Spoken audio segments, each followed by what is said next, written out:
하나님의 마음에 맞는 사람 다윗. 여덟 번째, 하나님의 징계에 대해서 하나님의 말씀을 선포하겠습니다. 우리는 지난 주일 하나님의 마음에 맞는 사람 다윗이 믿음이 해이해진 가운데서 그가 흉악한 범죄를 주님 앞에, 사람 앞에 범하는 것을 배웠습니다. 10계명의 6계명에서 10계명을 연속적으로 지었습니다.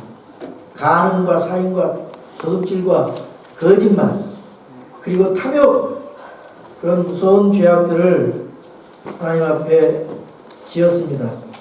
그러나 이 다윗은 범죄한 후 나단 대언자의 책망을 듣고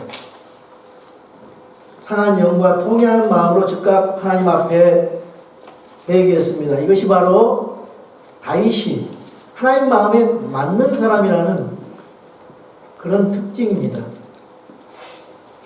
사람 마음 맞추기도 힘드는데 어쩌면 다윗은 죄를 지으면서도 하나님의 마음에 맞는 그런 사람이 되었는가? 바로 즉각적으로 왕이지만 거드름 피지 않고 자존심 세우지 않고 하나님 앞에 상한 영과 통회하는 마음으로 회개했다는 사실이 참으로 위대한 것입니다. 그래서 하나님께서는 다윗의 죄들을 용서해 주셨습니다. 그러나 다윗의 일생에 있어서 그가 범한 죄에 대한 상처는 평생 남았고 그에 따라 하나님의 징계가 뒤따르고 있는 것을 우리는 성경을 통해서 볼 수가 있습니다. 오늘 본문 사무엘하 12장 9절 이하에는 다윗이 우리아를 적진 깊숙이 보내서 우리아 자기 신하를 죽게 하고 우리아의 아내를 빼앗아 자기 아내로 삼은 그 죄값에 대한 하나님의 징계의 말씀이 기록되어 있습니다. 칼이 내 집에서 결코 떠나지 아니하겠다는 하나님의 말씀이 기록되어 있습니다. 여기 오늘 본문의 말씀을 다시 한번 제가 읽어보겠습니다. 사무엘기하 12장 11절에서 12절에 보면은 주가 이같이 말하노라. 보라, 내가 내 집에서 너를 대적하는 재앙을 일으키고 내가 내 아내들을 내 눈앞에서 가져다가 내 이웃에게 주리니 이 해가 보는 데서 그가 내 아내들과 함께 누우리라. 너는 그 일을 은밀히 행하였으나 나는 온 이스라엘 앞에서 해 앞에서 이 일을 행하리라. 이렇게 말씀하고 있습니다. 그리고 13절에 다윗이 나단에게 이르되 내가 주께 죄를 지었노라 하거늘 나단이 다윗에게 이르되 주께서도 왕의 죄를 치우셨으므로 왕이 죽지 아니하리이다. 우리 성도가 범죄했을 때 하나님께서는 그 죄를 회개하면 용서해 주십니다. 그러나 일생 동안 그 죄값은 우리가 천국에 가기 전까지 이 땅에서 받는다는 사실, 그러나 하나님의 징계가 반드시 따른다는 것이 성경의 가르침입니다. 왜 그러느냐? 하나님은 사랑의 하나님이시고 동시에 공의의 하나님이시기 때문입니다. 하나님께서 사랑의 하나님만 된다면 십자가에서 예수님께서 죽을 필요가 없어요. 우리 예수님께서 인간의 죄를 대신해서 사랑의 하나님이기 때문에 십자가에서 달려 죽으셨습니다. 공의의 하나님이시기 때문에 반드시 그 죄값을 치러야 되기 때문에 십자가에 달려 죽으셨어요. 사랑의 하나님이기 때문에 예수님 하나님 되신 그분이 죽어주셨다 그 말이에요. 우리를 사랑하심으로. 너무나 놀라운 복음입니다. 그래서 우리 항상 두 가지를 같이 생각해야 돼요. 하나님의 거룩성과 하나님의 사랑, 하나님의 공의와 사랑, 이걸 같이 우리가 생각해야 성경을 바로 이해하고 방종하지 아니하고 이 땅에서 하나님 뜻대로 잘 살 수가 있습니다. 기독교인들이 사랑만 생각하니까 방종해서 하나님 앞에 버릇없이 행하고 이 땅에서 죄를 마구 짓는 겁니다. 그럼 하나님의 거룩하심과 공의를 생각한다면 그럴 수가 없는 거예요. 그래서 성경은 말씀합니다. 갈라디아서 6장 10절 속지 말라. 하나님은 조롱당하지 아니하시니 사람이 무엇을 심든지 또한 그것을 거두리라. 심는 대로 거둔다는 것이 진리인 것입니다. 이 사실을 간과하면 죄를 계속 지어요. 신자들도 계속 죄를 짓게 되는 것입니다. 이제 우리는 사무엘하 12장 이하에서 주님의 말씀대로 다시 어떤 징계들을 받게 되는지 살펴보겠습니다. 첫 번째로 14절에 보니까 태어난 아이가 죽는다 그랬어요. 아이가 반드시 죽으리라. 주의 원수들에게 신성모독에 큰 기회를 주었다고 말씀하고 있습니다. 사탄으로 하여금 비방거리를 주었다고 말하고 있습니다. 다윗은 죄는 회개함으로 용서받았습니다. 그러나 죄의 그 열매를 거두는 징계가 시대적으로 있는 것입니다. 여기 15절과 18절에 보니까 주님이 아이를 치시매 아이가 7일 만에 죽었다고 그랬어요. 우리아를 살해한 것에 대한 보응인 것입니다. 이 아이의 죽음을 통해서 자기 죄값을 지불하고 있는 것입니다. 우리는 여기서 성경의 말씀이 죄는 엄격하게 다스려진다는 사실, 죄는 반드시 심판이 따르게 된다는 사실을 보여주고 있습니다. 다윗이 하나님께 울며 금식했습니다. 아이를 살려달라고 밤새도록 간청했습니다. 그러나 하나님은 그 아이를 데려가시고 두 번째 아이 솔로몬을 통해서 위로를 하시는 장면이 여기 나와 있습니다. 23절 보겠습니다. 지금은 그가 죽었으니 어찌하여 내가 금식하리요? 내가 그를 다시 돌아오게 할 수 있느냐? 나는 그에게로 가려니와. 어린아이가 죽으면은 성경은 어린아이같이 순수한 죄를 알지 못하는, 죄를 깨닫기 전에 어린아이는 하나님에게로 간다고 여기 말씀하고 계세요. 예수님께서 어린아이 같지 않으면 천국에 갈 수 없다고 그랬어요. 여기 죄를 인식하지 못한 이전의 어린아이들은 하나님에게로 간다고 했어요. 나는 그에게로 가거니와 그는 내게로 돌아오지 아니하리라 하니라. 여러분, 계속해서 24절에 보니까 다윗이 자기 아내 밧세바를 위로하고 그녀에게로 들어가 그녀와 함께 누우니 그녀가 아들을 낳으며 그가 그의 이름을 솔로몬이라 하니라. 주께서 그를 사랑하사 대언자 나단의 손으로 보내시매 그가 주로 인하여 그의 이름을 여아디아라 하니라. 솔로몬을 여아디아라고 했어요. 그것은 주께 사랑을 입었다, 그런 뜻입니다. 죄를 회개하고 돌아섰을 때 하나님 앞에 다시 사랑을 받고 회복될 수 있음을 보여주고 있는 것입니다. 첫째 아이의 죽음을 통해서 심판, 죄에 대한 심판을 보여주고, 둘째 아이의 탄생 사건을 통해서 대조적으로 사랑의 하나님을 보여주시는 거예요. 하나님의 공의와 사랑을 보여주시는 것입니다. 죄는 무서운 것입니다. 그래서 심판이 따릅니다. 그러나 회개는 아름답고 복된 것입니다. 회복과 위로가 따른 것입니다. 두 번째로 여기 보면 암논의 간음 사건이 13장 1절에 나오고 있는데요. 이 일 뒤에 이러한 일이 있었더라. 다윗의 아들 압살롬에게 아름다운 누이가 있었는데 그녀의 이름은 다말이더라. 다윗이 아들 암논이 그녀를 사랑하나 그녀가 처녀이므로 자기가 그녀에게 무슨 일을 함이 어려운 일로 생각하고 암논이 자기 누이 다말로 인하여 심히 괴로워서 병이 되니라. 상사병이 걸렸어요. 자기 배다른 누이 동생에 대해서. 그래서 이 압살롬이 다말이라고 하는 그 누이 동생의 이 사랑을 했다 그랬는데 이건 변질된 사랑이죠. 여러분, 사랑이라고 하는 것은 순수해야 됩니다. 그래서 사랑은 오래 참고, 사랑은 진리와 함께 기뻐하고, 사랑은 예의를 무례히 행치 아니하고, 사랑은 진리 안에서 기뻐한다 그랬어요. 불법을 행치 않는다 그랬어요. 이것이 진정한 사랑인데 얼마나 사랑이라는 이름으로 오늘날 사랑이 변질돼가지고 동성애도 사랑이라고 그래요. 자기네들. 그건 성경이 말하는 사랑이 아니에요. 변질돼서 잘못된 것이죠. 사랑에는 진리가 있어야 돼요. 불법이 있어는 안 돼요. 진리 안에서 예의를 지켜서 살아야 된다 그 말이에요. 창조 질서를 지켜야 되면서 그런 한 남편과 아내가 하나님의 질서 속에서 결혼이라는 그 테두리 속에서 사랑을 해야 그것이 진정한 사랑인 것입니다. 변질된 사랑이에요. 다윗의 큰아들 암논이 그의 이복 누인 다말을 간음한 사건이 여기 쭉 기록되어 있어요. 아버지가 행한 죄악을 집안에서 자식들이 그대로 반복하고 있는 것을 볼 수가 있어요. 부전자전입니다. 부모님의 언어와 행동이 매우 중요합니다. 자식이 그대로 담고 있기 때문입니다. 이어서 28절을 하고 29절을 보면 압살롬이 다말을 욕보인 이복 형제 암논을 복수하는 살인사건이 또 일어납니다.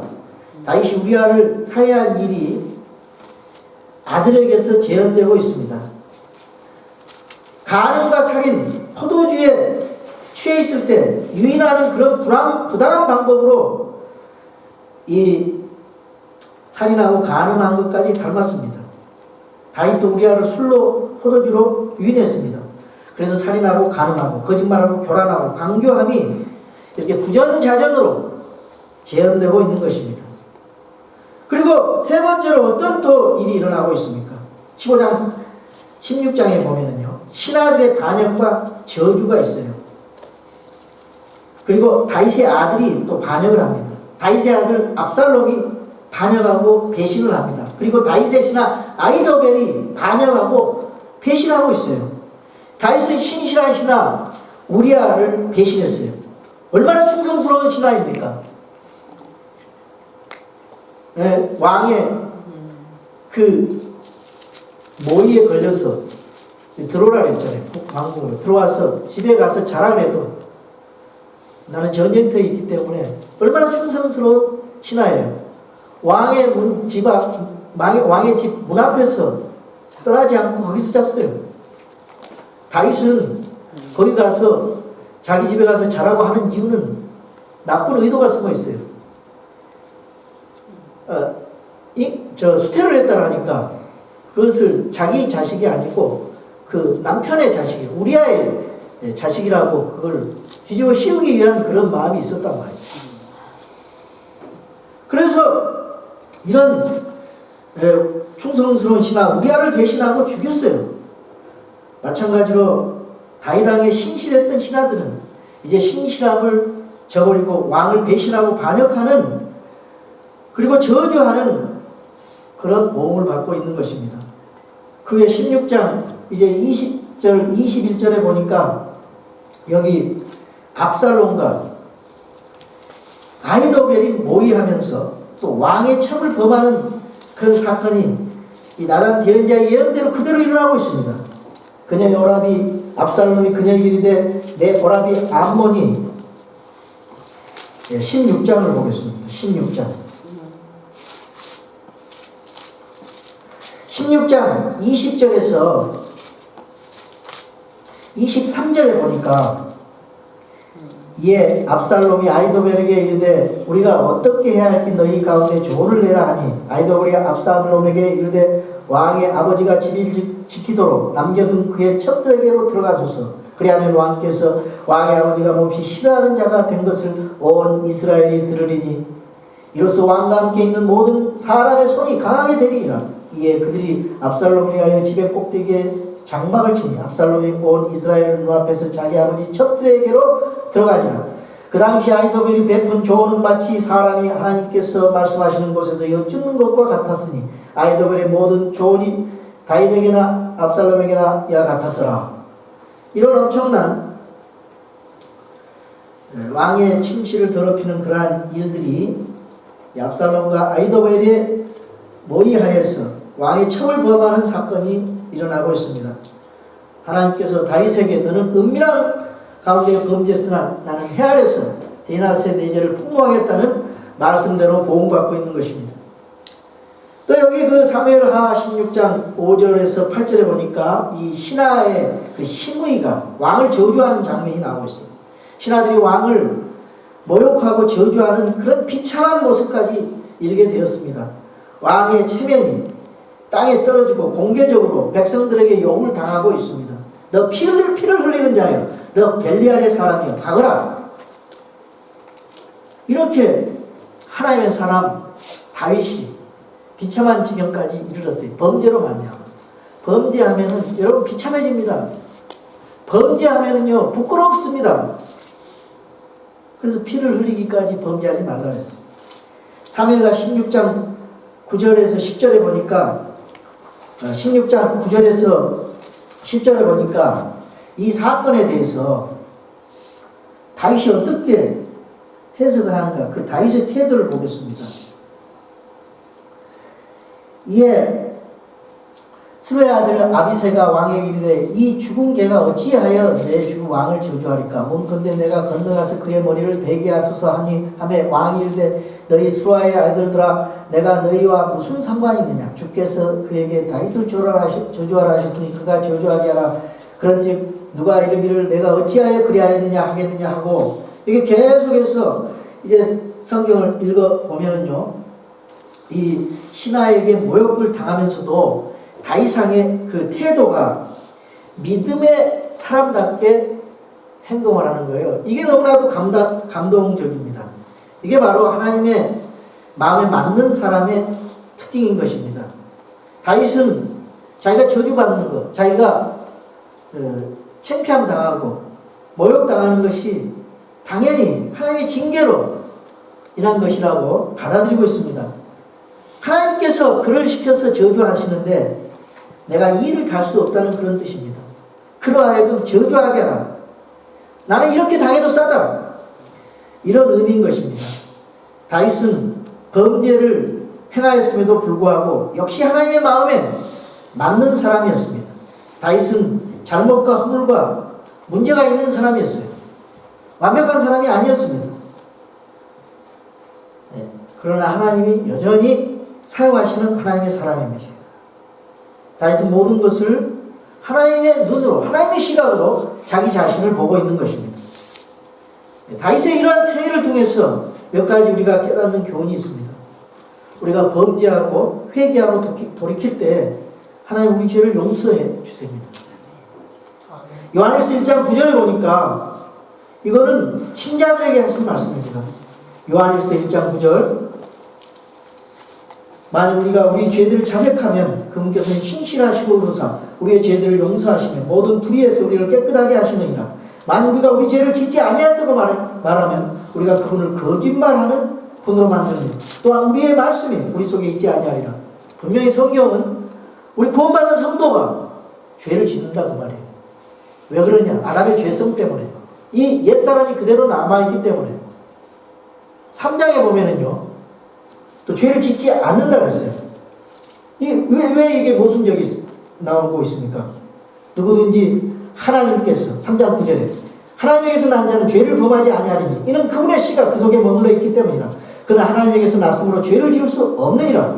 이로써 하나님의 자녀들과 마귀의 자녀들이 드러나느니 누구든지 의를 행하지 아니하는 자나 자기 형제를 사랑하지 아니하는 자는 하나님께 속하지 아니하니라. 이게 무슨 말씀입니까? 죄를 짓지 않는다 그랬고 죄를 짓는다 그랬어요. 이 본문의 말씀은 2장 15절부터 16절 17절에 많은 육신의 정욕과 안목의 정욕과 인생의 자랑이 우리의 삶 속에 육체를 가진 아직 구속받지 않는 육체 때문에 이 겉사람이 계속 죄를 짓는다는 거예요. 이 욕심 때문에, 이 우상 숭배하는 탐심 때문에 죄를 짓는다는 거예요. 그러나 여기에 속사람, 하나님께 난 속사람 그 자체는 죄를 지을 수가 없다는 겁니다. 그리고 죄를 지었다 해도 반복해서 질 수 없다는 뜻이에요. 그래서 이 죄를 계속 지으면요 5장 이하에 보면은 사망에 이른다 그랬어요. 육체적인 사망에 이른다 그랬어요. 하나님이 더 이상 볼 수가 없어요. 계속 신자가 죄를 지으면요 징계가 따라요. 하나님 계속 볼 수가 없어서 데려간다는 거예요. 그래서 우리 하나님의 자녀에게 하시는 말씀, 우리가 구원받고도 죄를 질 수가 있어요. 그렇다고 죄를 지라는 말이 아니에요. 그런 장치가 돼 있단 말이죠. 하나님 앞에 십자가의 보혈을 붙들고 용서함 받을 수가 있어요. 그러나 하나님 앞에 죄를 자백하면 하나님이 언제든지 용서하신다는 그런 이유로 인해서 죄 문제를 너무 가볍게 생각하는 경향이 있다 이 말이에요. 죄 짓고 다시 회개하면 되지 뭐. 이런 마음이 들어요. 이건 성경을 모르는 소리예요. 로마서 6장 1절 은혜가 넘치게 하려고 우리가 죄 가운데 거하겠느냐? 결코 그럴 수 없느니라. 성경은 분명히 결코 그럴 수 없다고 그랬어요. 죄에 대하여 죽은 우리가 어찌 그 가운데 살리요? 그리고는 7장 23절에서 25절에 보면은 겉사람과 속사람의 갈등이 나와요. 그래서 오라 나는 이 비참한 사람이라다. 이 사망의 몸에서 누가 나를 건져내라. 예수 그리스도의 그 보혈의 피, 우리 그리스도를 찬양하는 모습을 볼 수가 있습니다. 우리 그리스도를 믿는 믿음 안에서 해결되는 것입니다. 그리스도께서 주시는 그 힘으로 해결되는 거예요. 성령님 안에서, 그리스도 안에서 있는 자는 그러한 문제를 해결할 수가 있는 것입니다. 여러분, 우리는 하나님의 말씀으로 다시 태어난 사람들이에요. 야고보서 1장 18절에 진리의 말씀으로 너희를 낳았다 그랬어요. 베드로전서 1장 23절에 너희가 거듭난 것은 썩어질 씨로 된 것이 아니라 하나님의 말씀으로 낳았다 그랬어요. 그리고 2장 2절에 그 말씀 안에서 성장해야 된다 그랬어요. 이제 갓 태어난 구원받은 어린아이가 말씀을 먹으면서 성장해야 된다고 말해요. 3절에 은혜를 맛보았으면 더욱 그리하라 그렇게 말씀하고 있습니다. 구원에 이르기 위해서가 아니라 구원받은 우리들이 말씀으로 성장해 가는 거예요. 여러분, 우리가요, 우리의 행위를 가지고 하나님의 하나님이 우리에게 주신 구원을 행위 때문에 구원이 유지되고 우리 행위 때문에 구원을 잃어버릴 수 있다. 이것은요, 그리스도의 십자가의 단번 속죄를 무시하는 것입니다. 우리가 구원받기 위해서는 단 1%의 0.1%의 행위가 필요 없어요. 그것이 복음이에요. 아멘.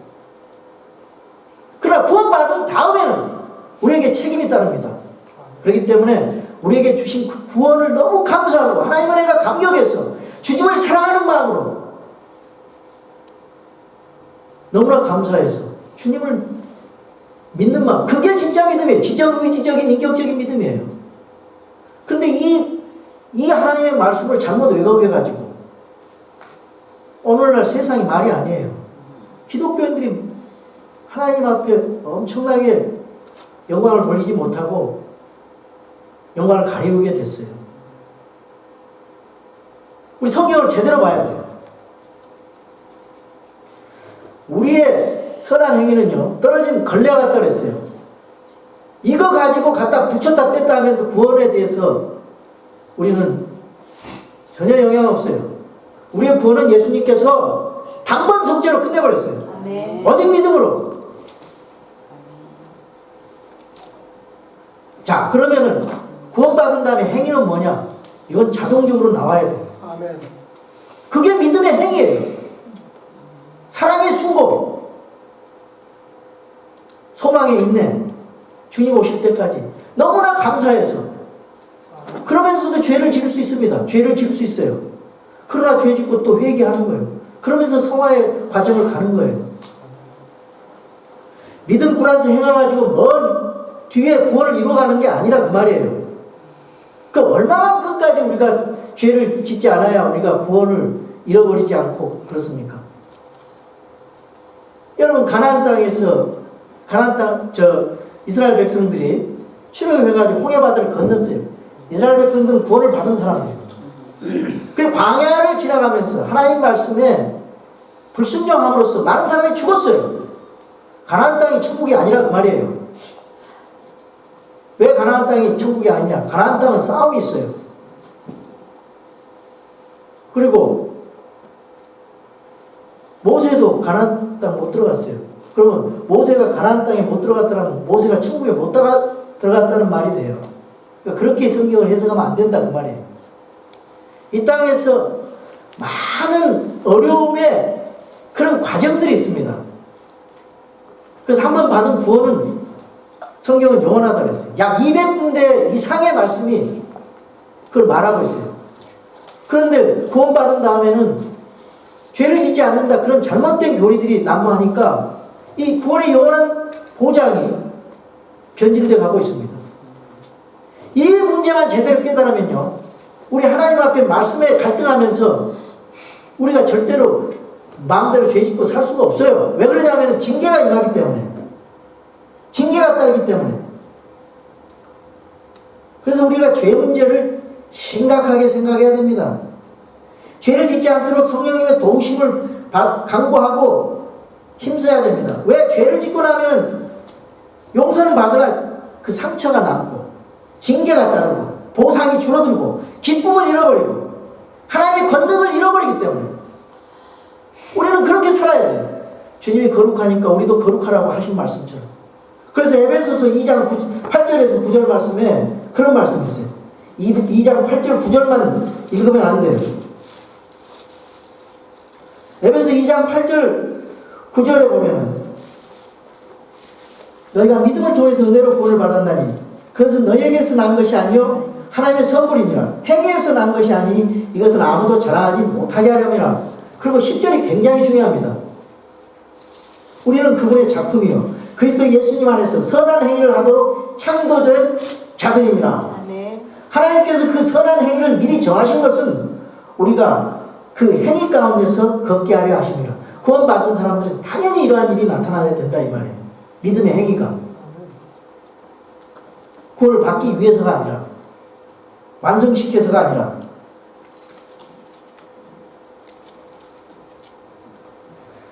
하나님께서 다윗을 버리시지 않으셨습니다. 그렇기 때문에 다윗을 징계하고 다윗을 바로잡기 위해서, 다윗을 사랑하기 때문에 하나님이 간섭하시고 계신 것입니다. 이 징계하시는 하나님의 손길을 가볍게 여기면 안 된다 그 말이에요. 그리스도인들이 범죄할 때 그리스도인들을 어떻게 다루시는지 신약 성경의 예를 살펴보겠습니다. 사도행전 5장이에요. 거기 아나니아 삽비라의 얘기가 나와요. 이 사람 구원받은 사람이에요.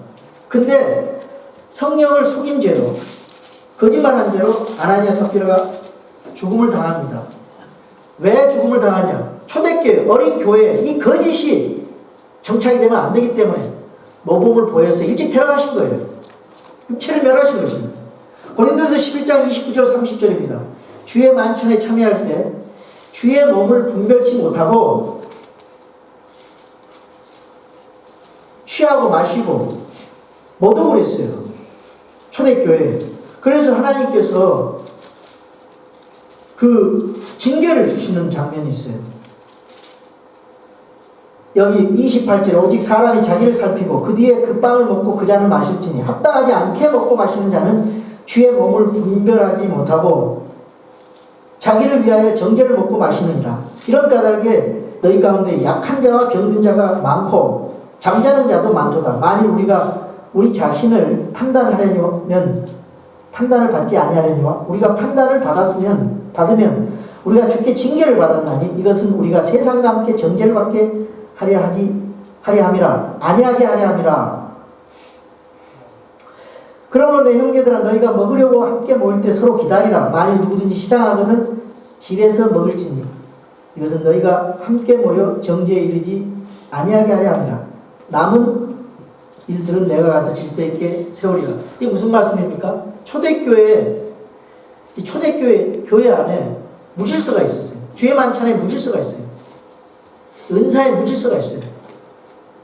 예, 이런 무질서 속에 있는데 자기를 살피고 먹어야 돼요.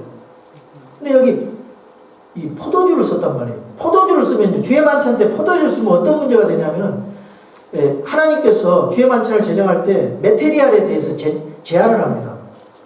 누룩 없는 빵과 술이 아닌 포도즙을 쓰라 그랬어요.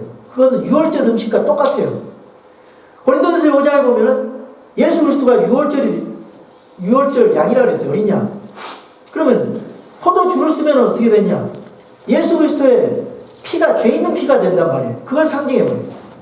누룩 있는 빵을 쓰면 어떻게 되냐? 예수 그리스도의 살이 죄인은 살로 돼요. 성경 예수님을 모독하는 거예요. 그걸 보면. 그러니까 우리는 자신을 분별하고 재료도 제한을 해야 되고 동기도 제한해야 되고 장소도 제한해야 되고 굉장히 이것을 두렵고 떨림으로 이런 일을 해야 됩니다. 교회가. 그래서 우리 교회에서는 멤버들만 질서를 하기 위해서 멤버들만 죄 만찬을 하고 있어요. 우리가 다른 방문객이나 손님들은 잘 그분에 대해서 잘 모르기 때문에 그분들은 그 교회 가서 하게 하도록 어떤 때 오해가 되는데 질서 있게 하기 위해서 그런 것입니다. 그분들을 무시한 것이 아닙니다. 교회가 술을 쓰면 안 돼요. 술을 쓰면 안 돼요. 죄 만찬할 때. 성경이 번역이 잘못돼서 그렇습니다만은 원래 그렇게 돼 있질 않아요. 그래서 이 죄 만찬 참여할 때 죄의 몸을 분별치 못하고 마구 먹고 마심으로 죄를 짓는 것을 지적하고 있어요. 여기 보면은 약한 자, 병든 자, 잠자는 자가 나오고 있습니다. 약한 자. 이 하나님의 말씀대로 그대로 안 하면요. 초대교회에서는 약한 자가 나타났어요. 이 정신적으로, 이 육체적으로 약해진다 그 말이에요. 그리고 계속해서 죄를 지면은 병들게 됩니다. 그래서 병들었을 때 누워서 좀 생각을 해보라고. 이런 일들이 있었어요. 내가 뭘 잘못했는지 하나님의 징계에 대해서 생각을 해보라고. 그리고 그래도 깨닫지 못하면은 이제 마지막 방법이에요.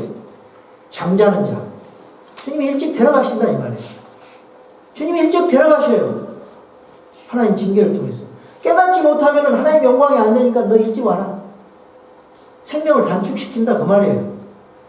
오늘날에는 주님 은혜가 신약교회에 너무 강해서 그런 일이 벌어지지 않아요. 초대교회는 그런 일이 있었어요. 구약시대 때는 그런 일이 즉시 했지만은. 그래서 이걸 육체적 사망이라고 요한일서 5장 16절에 말하고 있는 거예요. 자, 고린도전서 5장 1절에는요 아주 심각한 문제가 있어요. 여러분 고린도전서 5장 1절을 보시기 바랍니다. 고린도전서 5장 1절의 상황은 아버지의 첩을 범했어요. 이 고린도라는 나라 그 도시는 아주 음행이 관영한 도시였어요. 이 헬라 그 고린도 도시 그 모든 헬라 도시에는 약 1000명의 창녀들이 있었습니다. 종교 창녀들이. 그래서 거기 제사 드리기 전에 가서 창녀하고 성적 관계를 접촉을 맺어야 돼요. 예, 그런 것들이 교회 안에 들어와가지고 별로 그렇게 그런 거에 대해서 심각하게 생각하지는 않았어요. 그래서 교회가 세상 따라서 그걸 교회 안에 교인이 성도가 그런 일을 행했어요. 자, 고린도전서 5장 1절에 보면요. 너희 가운데 음행이 있다는 말이 공공연히 알려졌는데 그런 음행은 이방인 가운데서도 거론되지 않는 것으로 곧 어떤 사람이 자기 아버지의 아내를 취하였다는 것이라. 그런데도 너희가 우쭐대며 오히려 슬퍼하지 아니하고 그런 일을 행한 자를 너희 가운데 쫓아내지 아니하였느냐. 교회 안에서 죄짓고 회개하지 않으면 쫓아내라는 겁니다. 그런데 그걸 안 해요. 그리고 회개하면 다시 돌아오라는 거예요. 다시 교회에서 이렇게 다시 이제 함께 교제하라는 겁니다. 여기 그 고린도전서 1장 1절에 3절에 보면 수신자가 성도들입니다. 너희 중에, 성도 중에. 그래서 여기 보면 4절 5절 보세요. 우리 주 예수 그리스도의 이름으로 너희가 모일 때 내 영도 함께 있어 우리 주 예수 그리스도의 권능으로 그러한 자를 사탄에게 넘겨주어 육체를 멸하도록 판단하였으니 이것은 영이 주 예수님의 날에 구원을 받게 하려 함이라. 육체는 멸하시고 영은 구원받게 하신다 그 말이죠. 그리스도인들에게 징계하시는 가장 극한 상황은 목숨을 가져가는 일입니다. 육체는 멸하고 영혼은 구원하시는 것입니다. 바로 여기 하나님의 은혜와 사랑이 있습니다. 여러분, 우리가 하나님 앞에 범죄할 수 있습니다. 그런데 자백하면은 용서하신다는 사실 때문에 범죄를 가볍게 생각하지 말아야 한다는 것입니다. 하나님은 반드시 징계하시는 분이기 때문입니다. 자식을 사랑하는 부모는 자식의 잘못을 그대로 방관할 수가 없죠. 그래서 사랑하는 자식을 향해서 사랑의 채찍과 매를 듭니다. 우리 하나님도 마찬가지로 그분의 자녀들을 그대로 방관하지 않으시고 징계하신다는 사실입니다. 그리스도인들은 구원해 주신 하나님의 은혜와 사랑에 감사하면서 주님을 믿고 사랑하는 마음으로 거룩한 주님의 마음을 닮아서 선한 행위를 해야 됩니다. 그래서 하나님 앞에 영광을 돌려야 됩니다. 여러분, 참 그리스도인이라면 우리가 범죄할 때 회개하지 않는다면 하나님 징계를 하게 될 것입니다. 왜냐하면 우리는 아들이기 때문에. 징계는 사생자에게는 없어요. 아들에게만 있습니다. 아들이기 때문에 하나님이 우리를 징계하시는 것입니다. 히브리서 12장 6절 9절의 말씀은 그것을 정확하게 말씀하고 있어요. 히브리서 12장 6절에서 9절입니다. 주께서 사랑하는 자를 친히 징계하시고 자신이 받아들이는 아들마다 채찍질 하시느니라 하셨느니라. 너희가 징계를 견뎌내면 하나님께서 아들들을 대우하듯 너희를 대우하시나니 아버지가 징계하지 않는 자가 무슨 아들이냐. 모든 사람이 징계를 받으므로 너희에게 징계가 없으면 너희가 사생하여 아들이 아니니라. 그리스도를 향한 하나님의 징계에 대한, 그리스도인들을 향한 하나님의 징계에 대한 말씀입니다. 우리 삶 속에 혹시 징계가 올 때, 그것이 징계로 이해가 될 때 하나님 원망하지 마시기 바랍니다. 그것은 하나님의 사랑의 표시입니다. 하나님이 아직도 나를 아들로 보시고 사랑하시기 때문에. 그래서 12장 10절에서 13절에 그렇게 되어 있습니다. 진실로 그들은 며칠 동안 자기들이 기뻐하는 대로 우리를 징계하였거니와 그분께서는 우리의 유익을 위해 하시나니 그것은 우리가 자신의 거룩함에 참여하는 자가 되게 하려 하심이라. 이제 어떤 징계도 그 당시에는 기쁘게 보이지 아니하고 슬프게 보이나 그럼에도 불구하고 나중에는 그것으로 말미암아 단련된 자들에게 그것이 의의 화평의 열매를 맺느니라. 여러분, 잘못해가지고 지옥 가는 하나님이 매를 때려서라도 깨닫게 하셔서라도 다시 하나님 앞에 깨닫게 해서 회개하게 하는 것이 바로 징계의 목적입니다. 그래서 우리가 이 다윗의 징계도 같은 맥락으로 이해를 해야 돼요. 여기 히브리서 12장 1절은 아주 중요한 말씀입니다.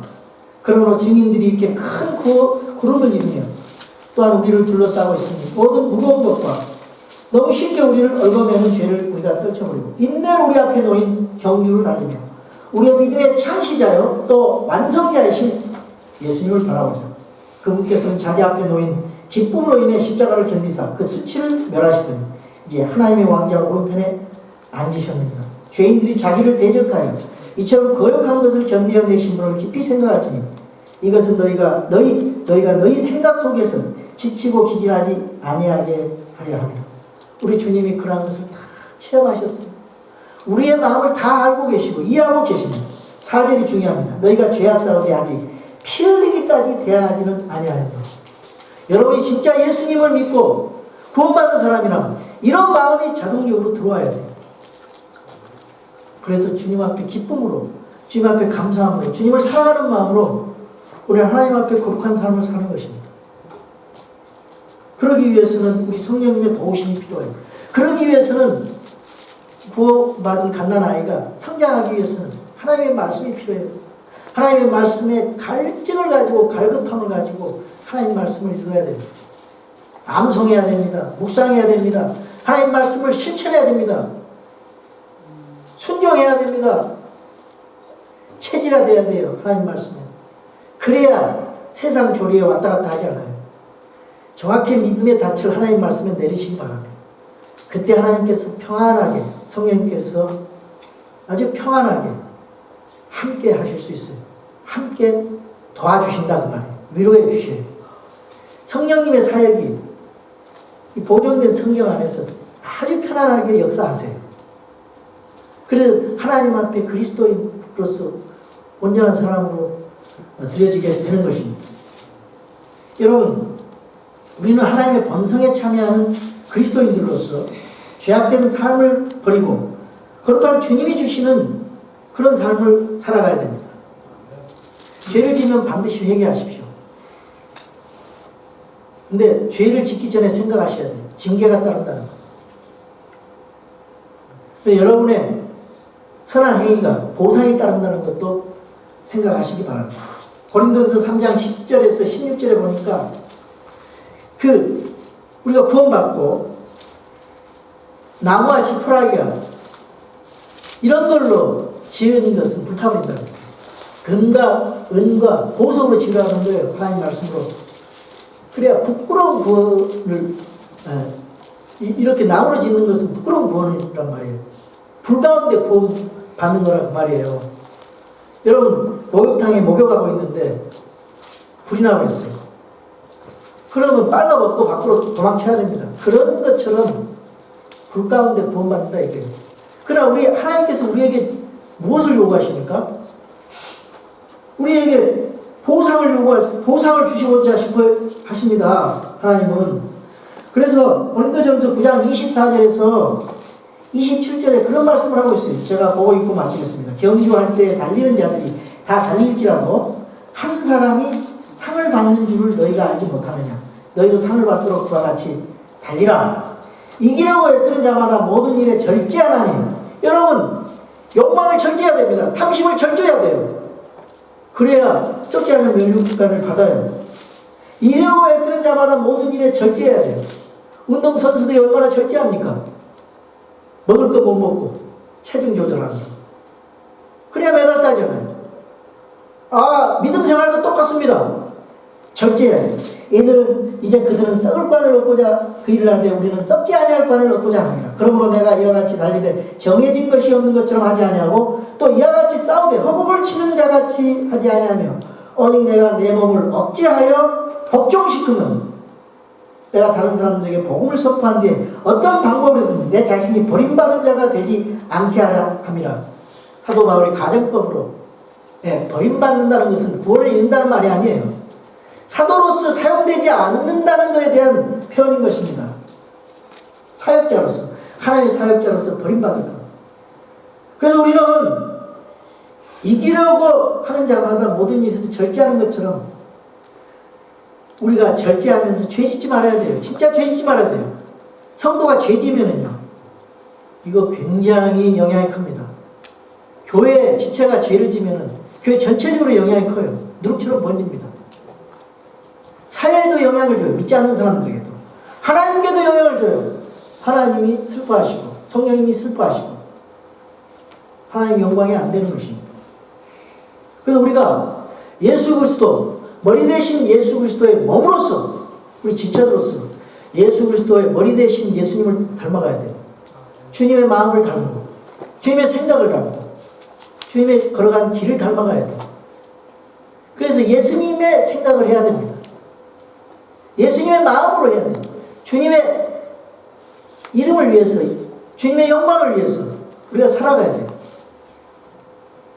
그래야 진실한 성도요, 하나님께서 기뻐하시는 사람이요, 하나님의 마음에 맞는 성도가 될 수가 있어요. 우리 다 같이 일어나셔서